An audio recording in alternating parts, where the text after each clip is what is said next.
You're listening to the Mother Love Show, only on LA Talk Radio.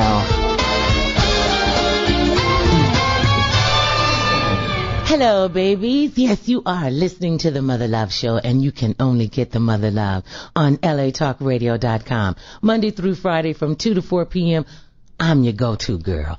This is where you come to get the love that you want, that you need, the stuff that you need to hear, the information that you need to know, people you need to know. Like the beautiful young lady that's on the phone with me, calling all the way from Ohio. Her name is Valerie L. Coleman. She is a brilliant writer. I love her work, and I wanted to introduce you to her. Valerie, welcome to the program. Thank you, Mother Love. I appreciate the opportunity. Oh, absolute, girl. Wait a minute. I called you so we could talk about blended families. You know, with the divorce rate so high up in the United States, and, you know, people waiting late to have babies, some people having babies early, and children are everywhere. And, you know, you're getting the first marriage, the second marriage, the fourth marriage. I got one girlfriend, she working on her fifth husband. Wow. And you talk about blended families. The book that you wrote, Blended Families, an Analogy, an Anthology. What is it? Well, it's a collection of stories from a lot of different people. Because my step-family chaos was so chaotic, I wanted to get some, it was a challenge. So I wanted to get some feedback and some stories from other people to find, for one, to learn some things for myself, and for two, to help other people. Because when you're dealing with the step-family dynamic, it's a challenge. So tell me about your step-family dynamic, where you come from, your point of view. Well, I'm a stepmother, a stepdaughter, a step niece, grandma now, step everything. You just all on the steps. And walked on. Oh, Lord. But what really got me to write the book was the fact that when I married my husband, he had 3 kids. I had 2, not the Brady Bunch. So now, okay, you have 2 kids. What are the gender of your children? I have 2 boys. And he had? He had 1 daughter and 2 sons, and his daughter was his oldest child. Okay. So how were they when you got married? When you guys got married? How old were we? How old were the children? Oh, my children were 10 and 12. His was 8, 5, and 2. Okay. So my 2 boys were the oldest, and his daughter, who was 8 years old at the time, was really the child of the 5 children. His daughter was the one that gave us the most challenges. Oh, was it just because you were her stepmother? And, you know, in an 8-year-old's mind, you know, they always think Mommy and Daddy are going to get back together. Right. Well, it was a couple things, and I found this out later, you know, after I'm writing the book and sitting down and really researching what's going on in this step-family craziness. What I realized that, for one, she wanted to make sure that she was still Daddy's number 1 girl. So with this new woman on the scene, where does that put me? Okay. Yeah, and then for 2, she had a difficulty, and what I realized is stepmother, stepdaughter, that's the most difficult relationship to forge because of the commitment and the loyalty to the mother, her biological mother. So she was like, well, if I like you, does that mean I don't like my mom? Or if I like you, or if I like you, am I betraying the love of my mother? Right. So she, couldn't deal with that. And then just the fact that she had some unresolved issues from her parents' marriage. Mm-hmm. And then it also meant that Mom and Daddy will never get married. So you add all these things in, and you're dealing with an 8-year-old child. She couldn't express her feelings, her emotions, her concerns at 8 years old. At our age, sometimes we can't do that. And so what it did was it came out in her actions and her attitude and her lack of respect to me. Mm-hmm. So that had to be a challenge for you. But that had to be a challenge for you and your husband as well. Well, I think it was more of a challenge for me because a lot of it my husband just didn't see. Oftentimes men will miss the catty things that women can do to each other. Oh, yeah. So he missed a lot of that stuff. And I'm like, dude, did you just see what she just, I didn't see nothing. That's my baby. So he didn't really see a lot of the things that were going on. And then I had my own personal issues, because my father, my mom and dad were married for 30-something years, so all while I was being, raised, my sister and I. But we were mama's girls and not daddy's girls. Uh-huh. So my daddy was a provider. He wasn't the nurturing, loving, and so I don't want to sound like my daddy wasn't loving, but, we weren't daddy's girls. I know what you mean. So, I know there are some fathers, and they're not, as you say, nurturing. They're not loving. They're not touchy, and their daughters really don't know how to express themselves with men because they might not have seen their father ever kiss their mother or ever hug their mother, ever be playful with her. So then they don't know what that dynamic should look like: a husband to a wife, a father to a daughter. Exactly. And so then not having that, but I feel that connection, because the father, is a daughter's first love. Yes. Not really having that first love from my dad, and then, being as a stepmom, I already had children. My husband was my first marriage, but I was a single mother. Mm-hmm. So that relationship was awful, so having all these bad experiences. And then I get married, and now I have this little girl who is challenging me really for my husband's position. She's trying to be first. Yeah, exactly. So now how did you deal with that? Well, I didn't really deal with it, Mother Love, because I didn't realize that I was a part of the problem until after I wrote the book and I sat down and started talking to other people. Mm-hmm. So my way of dealing with it, I'm a problem solver. So what I wanted to do was, hey, let's all sit down. Let's get all the parents together because we have children who are not cooperating. They're being disrespectful and doing things that I wouldn't allow for my own biological children to do. We need to sit down and talk about this so that all the parents are on the same level. But my husband didn't, necessarily want to be in the middle. And I was putting him in the middle, what they call triangulation. I was putting him in the middle because I'm like, I'm in this situation because of you. Mm-hmm. I married you. These are your babies. You need to handle this. So I kept putting the pressure on him. Let's have a meeting. Well, that never happened. So over the course of the years, as I tried to develop a relationship, specifically with his daughter, because I got along well with his son, but there was just so much adversity between us that as issues remained unresolved, they just kept getting worse and worse. Things just kept piling up. So every little thing now was a bigger deal because we had all these things from 3 or 4 years ago that didn't get resolved. Mm.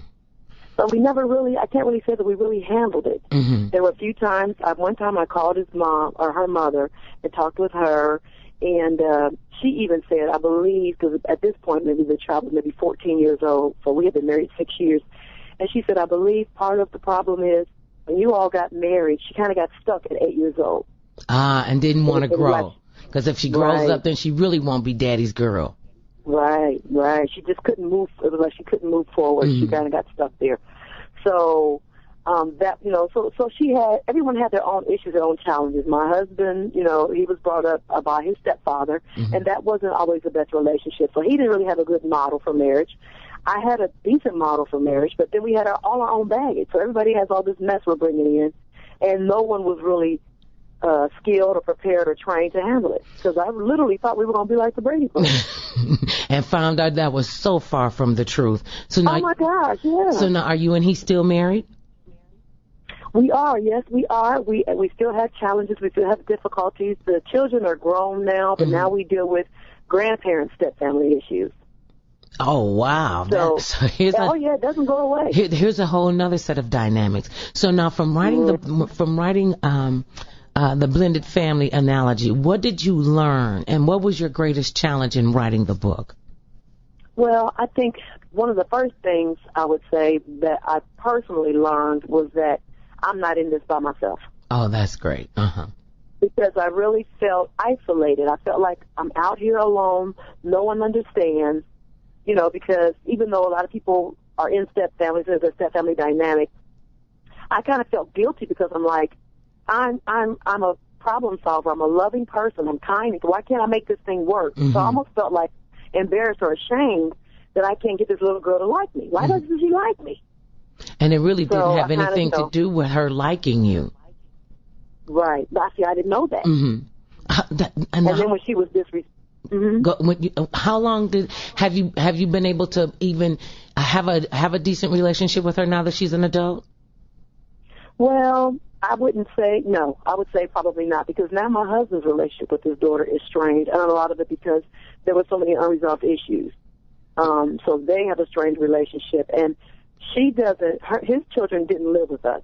Okay. My biological children did. So it was just a matter of, when they came over to visit and so on and so forth. But it got to the point where she didn't want to have to follow the house rules or be respectful, so she opted not to come over. Uh-huh. because I was like, you're welcome to come over. You just have to follow the rules. Right. And don't come in here acting crazy. Anyway. Right. Don't come in here talking crazy. No, we can't do that. You can't talk to me. I'm paying the bills over here. So you can't talk to me crazy. You can't look at me crazy. When I buy the groceries, you put them up. Plain and and simple. When I cook dinner, you wash the dishes. That's it. You part of this family. Right. And it's just everyone, when my nieces or nephews or anyone else came over, that was just the rule in general. You eat my food, you wash my dishes. That's the rule. That is the rule. That's the rule. That's it. It goes to everyone. Right. So we've had a few conversations since we've been adults, quote unquote, because when she turned 19, my husband and I used to have a Super Bowl party and have everyone come over, and she wanted to come over for the party, but at that point I want to say she really had ostracized herself, because I told my husband, the children are more than welcome to come over. She just has to follow the rules. Mm-hmm. She didn't want to follow the rules, so she chose not to come over. So she felt that she was uninvited. Even at 19? Yes, ma'am. She wanted to come over. Mm-hmm. Yeah. Mm-hmm. So she wanted to come over, so I told my husband, she's more than welcome to come. He said, well, she wants to hear it from you. Oh, okay, well, have her call me. Because I never wanted to say she couldn't come over, because that's his child. If somebody were to tell me my kids couldn't come over, the relationship is done. I'm sorry. That's it. What do you mean? Right. So she called, and I was, I told her, you're more than welcome to come over. You've always been invited. That's not been a problem. I just need you to come over and be respectful when you come.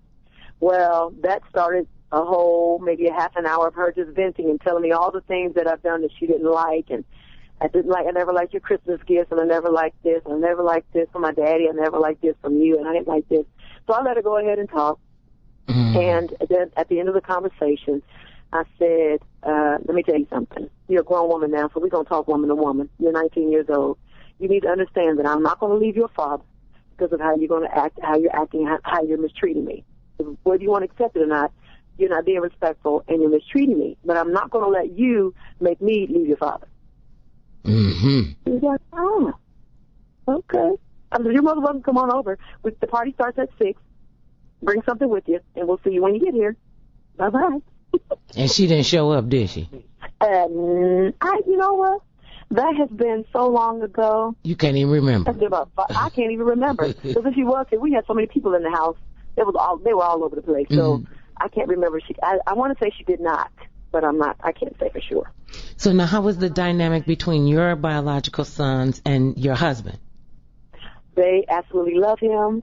They call him by his first name, because by the time he came into their lives, they were 10 and 12. Mm-hmm. So, they call him by his first name. However, when they refer to him, to someone else, that's my dad. Oh, they ask someone asks who their father is. They don't think of their biological father. They immediately think of my husband, because he was there for them. I mean, he literally raised them from, for 16 years. He's been in their lives. So they know him as father. And that's really a great dynamic. So is there anything that you would recommend to newly formed blended families, or even families that are even established, that could be going through, some of the challenges that you went through, that could maybe help steer them through that labyrinth of connecting and reconnecting with, the stepmother and the father and the biological and the, all the drama that goes with that, and now you got to be step grandparents. Right. I love that word labyrinth. That's good. I'm going to have to use that. Oh, okay. That was a good one. But I think the biggest thing I would tell them is if they're not married yet and they're in the process, of getting married, mm-hmm. one of the things they need to make sure they do is sit down as fiancés and discuss the rules of the house, and then, if at all possible, bring in the other parents. So if she has children, bring in the biological father, if he'll cooperate. And if he has children, bring in the biological mother. Mm. And all the parents sit down, or if they're more, like you said, there may be 20 parents we're talking about, however many there are who will cooperate, bring them all in and sit down and talk about discipline, the expectations. I told my husband up front, don't hit my children. Mm-hmm. I'll take care of that. Or when it comes to vacations, how are we going to handle vacations? What's going to be the rule for homework? What are your expectations for chores? Because holidays, all those things which sound that aren't necessarily big deals in a nuclear family are just escalated in a step family. Because if you have differences of opinions when it comes to homework, mm-hmm. I tell you to do your homework. Mommy doesn't make me do homework. Well, I have a problem because my kids sit down and do homework when they get home from school. Right. We don't go to the cell phone. We don't go to the laptop. We don't go to the PS, whatever those things are. PlayStation. We don't do those things. Yeah, PlayStation. You know, looking girl, I'm trying to stay up with the technology. Sure. I don't even buy those things in my house because I know I will be stuck on it, and so would everybody else. See, because they are addicting. That computer my God. I could not believe my life, and I will not get a Crackberry. I just will not get one. They've been trying to give me. That's what they are, because they are addicting like crack, you know, and you just get lost in cyberspace. And I know how short my attention span is, so to try to, you know, focus for children, and then for blended families to, you know, try to focus on, that's the best thing to do. Get that stuff out of the house unless they absolutely need it. So now when you're, how do you cope with, you know, the holiday season is upon us?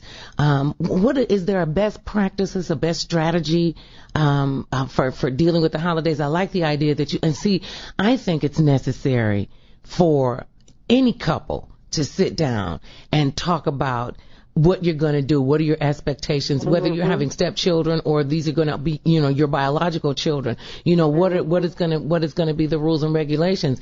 And I was talking to one of my girlfriends, this was many years ago, and she wanted to have children, and the guy that she was going to marry didn't want to have children, and she didn't find this out until after they got married.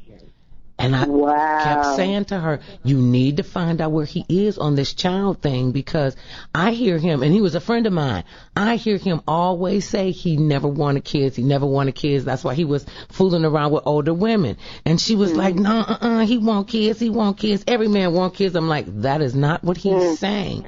She purposely had unprotected sex with him. She got pregnant, and he told her. He did not want to. He told her from the beginning. He kept telling her, I didn't want children. My other girlfriend, she didn't find out that her husband didn't want kids till after they got married. And then it became a deal breaker.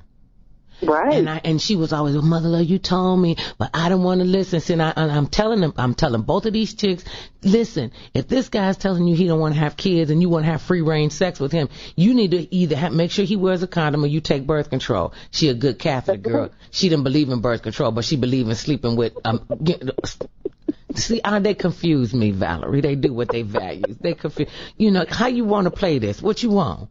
You know, right. So I think it's important I think that's a really great point that you drive home, that they sit down and talk together, you know, for as many people as you can get involved. And maybe if you can, now what about, because see, that's another thing, the grandparents, you know, and then when they break up, you know, and they split the kids up, then the grandparents are kind of left out in the cold. It's not our fault y'all can't get along. So, you know, you're dealing with, how do you deal with the dynamic, and what are your pearls of nuggets on being a step grandparent? Well, it's getting better now. It was initially our first, because I'm a step grandparent for two non-biological children.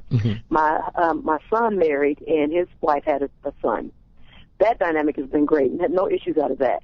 But when my husband's son had a daughter, my step-granddaughter. I don't call her my step-granddaughter, but just for the sake of explanation. But when he had a daughter, the same daughter who had given me trouble all while we were married, she had a problem with the grandbaby wanting to see me and spend time with me. I think she's kind of moved out of that now, because she just kind of transferred her issues, and of jealousy or insecurity or whatever, to the grandbaby. But that, at least to my knowledge, that's kind of shifted. I don't hear anything about that now, because the baby comes over, spends the night, hangs out with us. She calls me Mimi, so she's on the phone. Where's my Mimi? Isn't it cool having a grandma name? Yeah, I told him I don't look like I am. Look, we too fabulous. I can't be. I am the grandmother. I'm very proud of being the grandmother. But I got my grandma name is Awa. And Awa? Awa, A-W-A-H. It means Eve in the African language of Wolof. And the first woman of the earth. And they will call it 950 million times. I won't even answer them just so they'll keep saying it. I know that's sick and demented, but I just let them say it 900 times, and they be like, will you answer that, baby? I'm like, no, I just want to hear him call my name. And we got 4 of them now. We got 4 grandchildren. And they all, oh my God, they crack me up. That's why I can't, it's hard enough for me to have to share them with their other grandmother, and that's their biological grandmother. I mean, I want them all to myself, and I know that's extremely selfish. So I couldn't even imagine what it must be like to have to deal with the dynamic of, this is not my biological grandchild, and you're treating them like they're your own. I mean, because kids, they're children. They don't have anything to do with this craziness that we're going through. They didn't ask to be brought up in all this foolishness. And how old is your granddaughter by your husband's daughter? How old is she? My husband's son. She is 3. Okay, so all she knows is Mimi. That's all she knows is Mimi. She don't know all that other foolishness. And my thing is to keep it away from her. She doesn't. If adults can't get along, like you said, that's not the child's business. We don't put children in grown folks' business. That's awful. And I think that's one of the problems why I think there are so many issues with blended families, because so many, and I see this all the time. I just read, where parents try to pit each other again. They're angry with each other, and they put the child in the middle of the craziness. I just read a story. I bet you heard the story there in Ohio about the guy in Columbus that killed his little 3-month-old baby because he was mad at the girlfriend. No. Took the baby, Valerie. Every time I think about it, I get upset. He's mad. Both of them are 20 years old. He's mad that he's volatile. The girl is telling him, I don't really want to have anything to do with you now that we got this baby. My focus has got to be this little infant. And she's still living with her mother and her grandmother. And he comes over, bust up in the house, sucker punch the great grandmother, sucker punch the girl down, snatch the baby, take the baby outside, and throw the baby up against the concrete. Not once, not twice, 3 times. Picked the baby up, took the baby out the street, and this is in front of people screaming and hollering, and run down the street. They call the police, run down the street. He throw the baby in a dumpster and jump in the dumpster to hide. Oh my God. I mean, you can't get along. That baby had nothing to do with your craziness. And I know that when you were doing your story. Now, how many people did you talk to when you were writing this book, The Blended Families? Well, what I ended up doing was I did a call for submissions on the internet, and then I talked to friends and family at church and asked them for their input. But I ended up getting about 26 to 30 stories in there. Mm-hmm. So some of the people I knew, some people I didn't know. How'd you select the stories? How'd you select the stories to go in? Well, when I gave them the all call for the anthology, I specifically indicated that what I was looking for, how many word count, and the theme of the story, and I even told them it doesn't have to end positively because I wanted to be realistic, and not all step families end with a great ending. So this is very true. Yeah, so I went on the internet and I just did an email blast, and the way I selected the stories was actually all the stories that I received. I selected all of them but 3. Really? And yes, ma'am. The 3 stories that I didn't accept, one had absolutely nothing to do with stepfamilies, and for the life of me, I still don't know what she even submitted it. It had nothing to do with anything that I was writing about. I don't get it. So that one was out. Okay. Out right away. The second one was a book. It was a great story, but it was a story only about divorce. It didn't deal with raising, the biological children or dealing with stepfamily drama, but it was a great story on divorce, but it didn't fit in the book, so I didn't accept that one.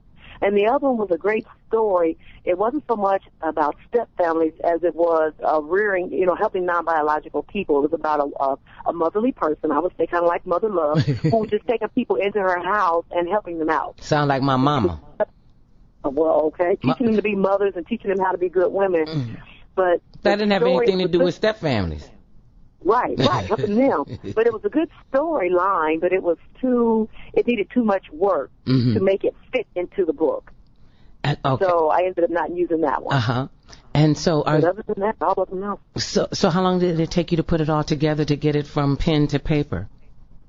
Well, from the time I did the call for submissions and the time I had the book in my hand, I did the call in December. I had the book early October, so 10 months. Oh, that was pretty good turnaround. Oh, yeah. Well, the stories came in quickly. I think the toughest part for me was editing the stories, because a lot of people who submitted their stories had a great story to tell. They just didn't know how to tell it. Oh, okay. So I spent a lot of time, I say probably 3 or 4 months editing it. And my son finally said, Mama, let the book go. Because if you keep holding on to it, you're not going to make your deadline. Oh, and I said, I know. So I finally did. He was right. I let it go. And so I was able to get it in time for my book release. But, yeah, so that was the toughest part. But I do want to say, Mother Love, when it comes to the when the husband and wife or the fiancé sit down and talk, it's important, too, to not just talk about it, but write it down. Create these rules. I call it the parental agreement. Write it down. These are the rules. This is how we're going to run this house. Sign off on it. Put it on the refrigerator. And when the kids come over, both parents sit down and say, here's the rules. Now, you guys didn't do that, though? No, we didn't get there. No, ma'am. Didn't happen. If you could go back and change it, just in, hindsight is 20/20. What would your hindsight be besides step on her neck immediately? Well, I think one of the first things is I should have researched before we got married to understand step families. I really went in there blind. I got blindsided. Because you was all in love and everything, and this gonna work. I know this is. Right. I thought on the Brady Bunch they could do this. We can make this work. We can make this work. But see, the thing with the Brady Bunch was all the kids had the same last name. Not once, and we had 3 last names in our house.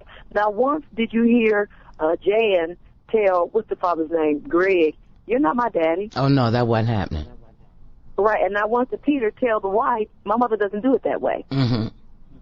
Not once did they bring in a biological person who could separate or show division in the family.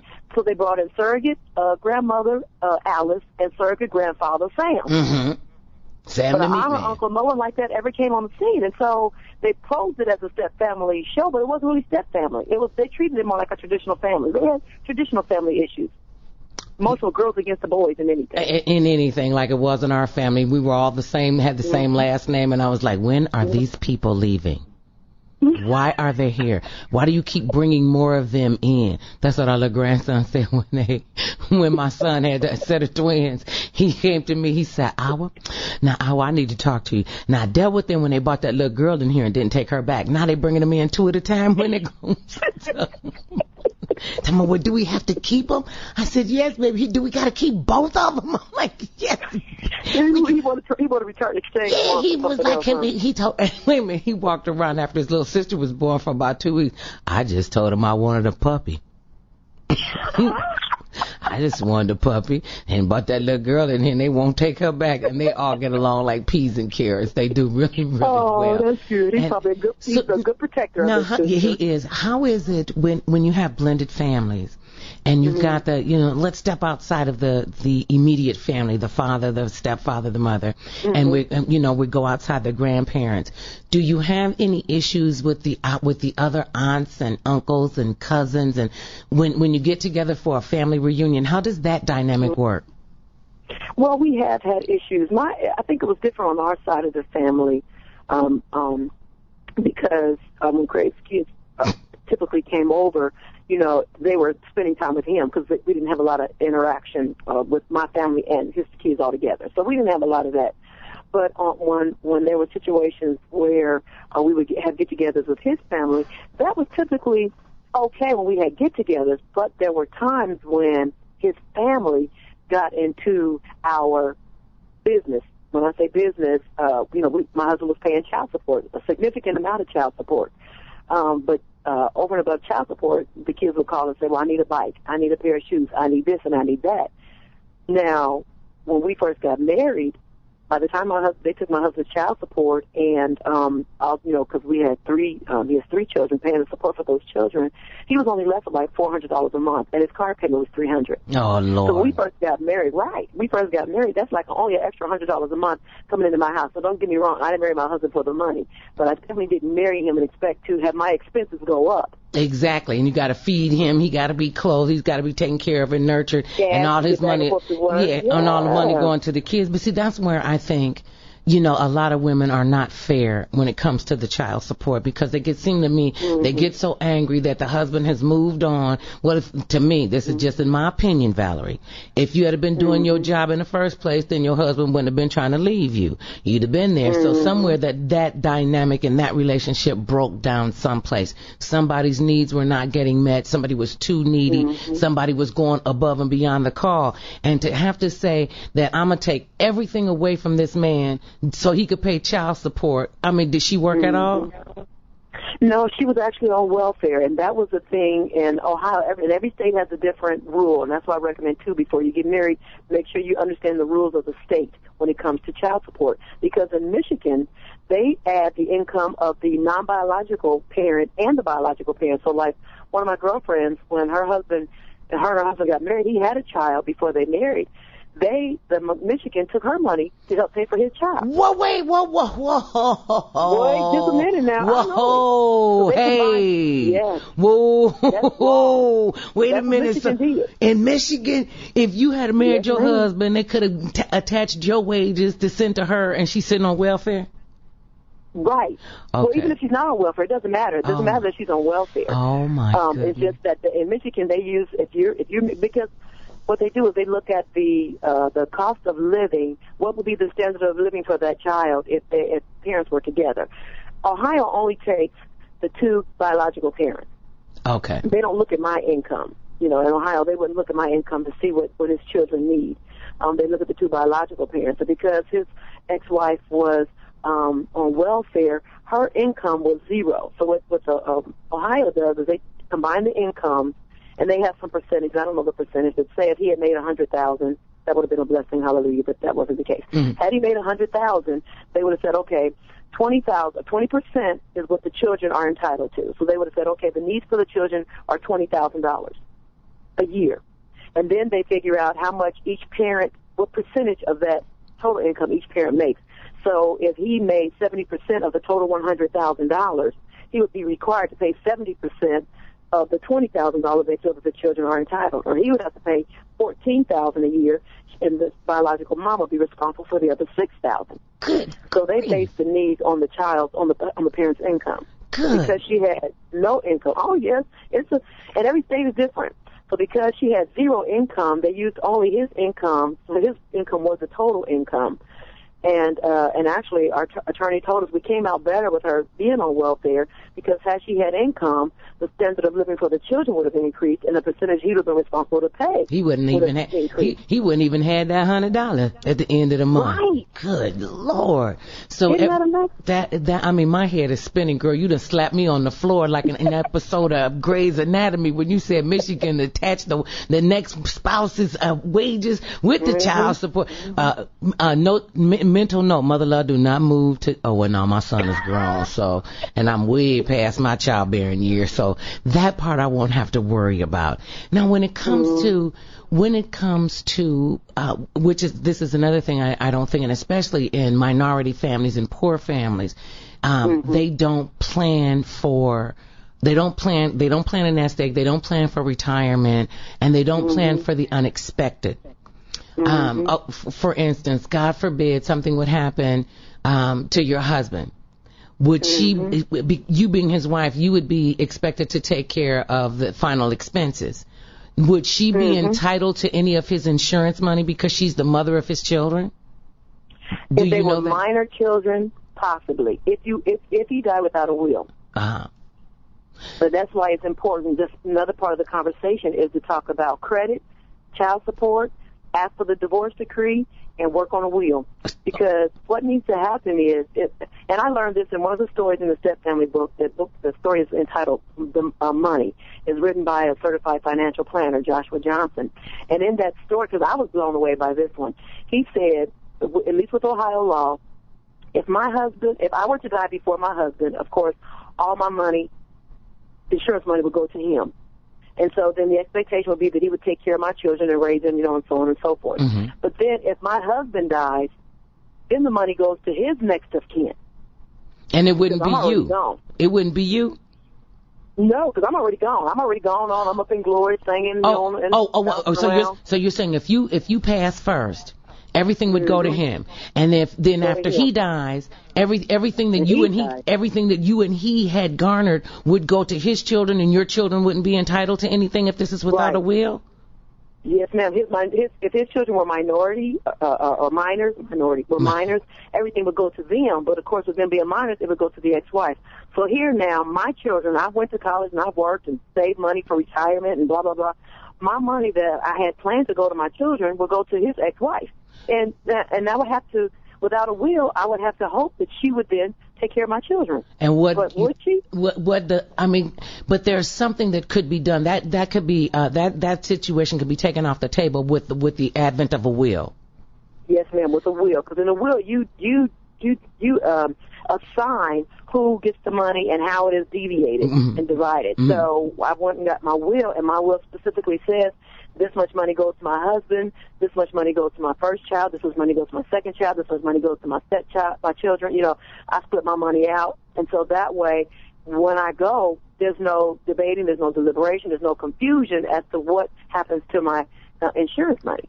Because without a will, you can actually disinherit your children if you don't have a will in a step family. So it is imperative that they sit down and make sure that they have that will issue on the table, as well as when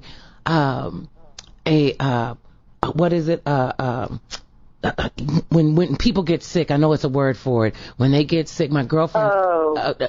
Power of attorney. What is it called? Though. It escapes me. I just had a brain fart like you would not believe. Are you talking about like the living will thing when they're still alive? They're like incapacitated. Yes. Yeah. I think that's a living will. We had one of my girlfriends, God rest her soul. She eventually ended up dying from cancer. And she was married, and her mother was still living, and her mother was very elderly, and she had one daughter.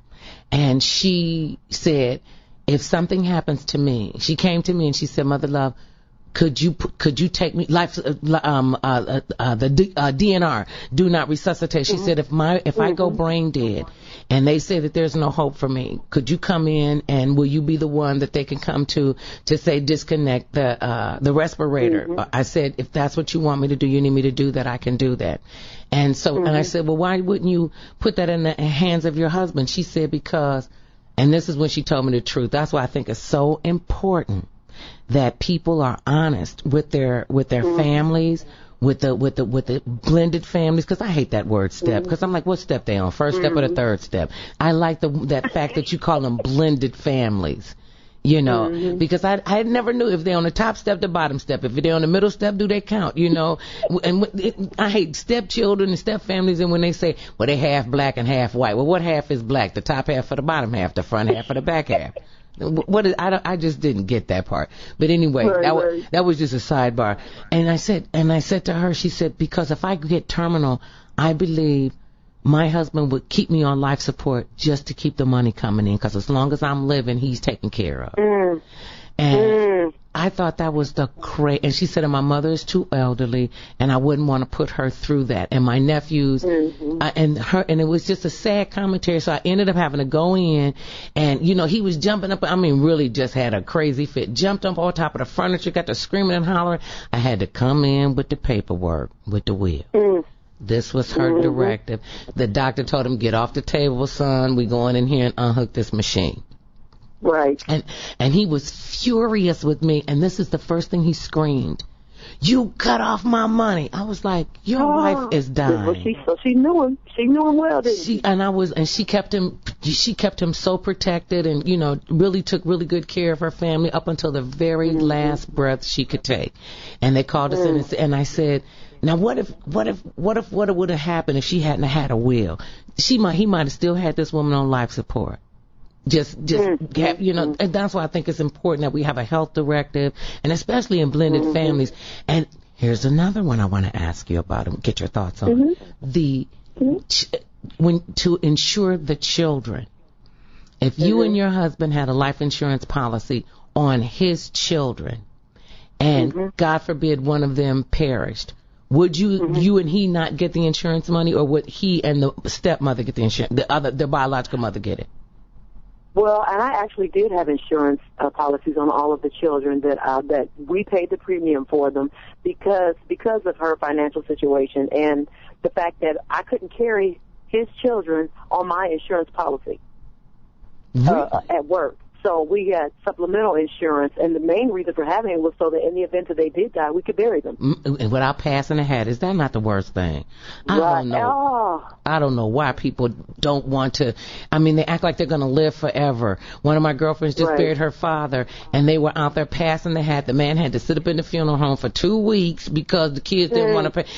And he had a lot of money, but he spent up every dime and never had an insurance policy. And they were trying to decide, well, who's going to bury daddy? Who's going to bury daddy? I'm like, see, that's why you do not pass the hat. It don't take nothing but a $10,000 policy to pay it. Okay, now we've talked about blended families, and I appreciate you sharing that with me.